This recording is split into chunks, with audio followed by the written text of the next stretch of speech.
হাজ্জাজ বিন ইউসুফ ইসলামের ইতিহাসের সবচেয়ে নিষ্ঠুর শাসক নাম শুনলেই সাহাবী তাবেঈনরা কাঁপত। কে ছিল এই হাজ্জাজ? সময় ৬৬১ থেকে ৭১৪ খ্রিস্টাব্দ।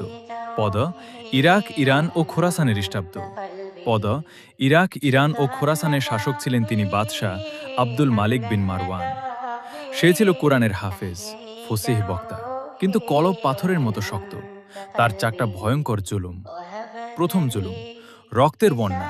নিজে বলছে, আমি ১,২০,০০০ মানুষ মারছি, জেলে ৫০,০০০ পুরুষ প্লাস ৩০,০০০ নারী আটক ছিল।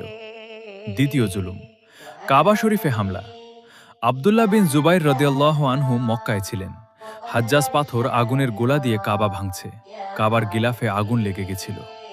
তৃতীয় জুলুম, আলেম সাহাবীদের হত্যা। সাইদ বিন জুবাইর রাদিয়াল্লাহু আনহুয়ের মতো বড় তাবেঈকে গলা কেটে মারছে, কারণ সে হক কথা বলছিল। চতুর্থ জুলুম, অহংকার। মিম্বরে দাঁড়ায় বলতো, আমার জুতার নিচে জান্নাত জাহান্নাম, আমি যাকে চাই জান্নাতে দিব। তার শেষ কেমন হয়েছিল? মরার আগে ১৫ দিন প্রচণ্ড জ্বরে ভুগছে, রাতে ঘুমাইতে পারত না। চিৎকার করে বলতো, হায় সাইদ বিন জুবাইর, হায় সাইদ বিন জুবাইর। মরার আগে বলছিল, হে আল্লাহ, মানুষ বলে তুমি আমাকে মাফ করবা না, কিন্তু আমি জানি তুমি মাফ করবা। তার ১৫ দিন পরেই বাদশাহ আব্দুল মালিকও মারা যায়। এই গল্প থেকে ৩টা শিক্ষা শিখলাম। প্রথম শিক্ষা, ইলম এবাদত থাকলেও জুলুম করলে বাঁচা যায় না।